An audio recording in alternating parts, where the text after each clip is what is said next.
Okay, my solution to the whole discussion of the Millennium of Revelation chapter 20 is to take the best of Jonathan Edwards and leave out the errors of Jonathan Edwards. And number two, take the best of John Gill and leave out the errors of Dr. John Gill. Both men were contemporaneous with one another. And if you do that, Jonathan Edwards was a postmillennialist and John Gill was a premillennialist. What does that mean? It means that Jonathan Edwards believed the second coming, the second advent of Christ, the glorious appearing, our blessed hope and glorious appearing of our God and Savior Jesus Christ, like that blessed hope. Postmillennialism, he said that was going to happen after the millennium. That's postmillennialism. Dr. John Gill said the glorious appearing of our great God and Savior, our blessed hope, the second coming of Christ, would be before the millennium. But Jonathan Edwards taught that when the second advent happens, we're going to be raptured up to heaven, ever to live forever and ever, and never touch foot on the earth again, ever, ever. The wicked will be everything will be destroyed down on the earth, and we'll just live in heaven forever. Because he held that the second advent and the rapture were the same event. John Gill said he was squishy on the rapture.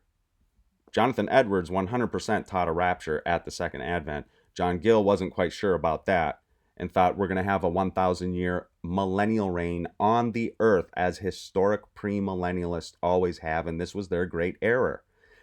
Jonathan Edwards corrected that error, but he had the erroneous thing in another area. So what I'm saying is, if you don't know the 5 main views that every Christian should know about the millennium, amillennialism, postmillennialism, historic premill, dispensational futurist premill, and heavenly premill, where I'm coming from is combine the best of Jonathan Edwards, what he said about postmill, not the timing, but the event itself. The second coming and the rapture is what he taught.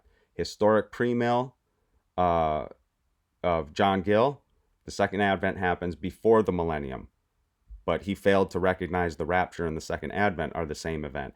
But if you combine the best of both men, you get heavenly premillennialism. So that's my solution to how you look at the millennium. I don't kick either men in the shins or slap them across the face. I say, "Oh, you were just off here. You were just in error here. Just correct that error." And you see. And I think these men both would have saw if you could take a DeLorean back in time and talk to both of them.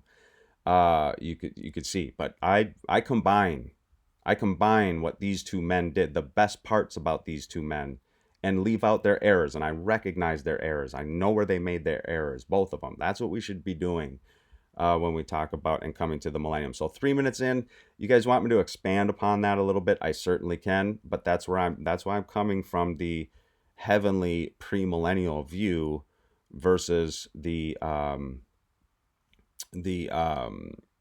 postmillennial view. But of Edwards, I mean, the Edwards postmillennialism, man, he was almost there. He was almost there. Let me know. We'll talk to you soon. Soli Deo Glory. If you want me to comment more on that and get a little bit more in depth.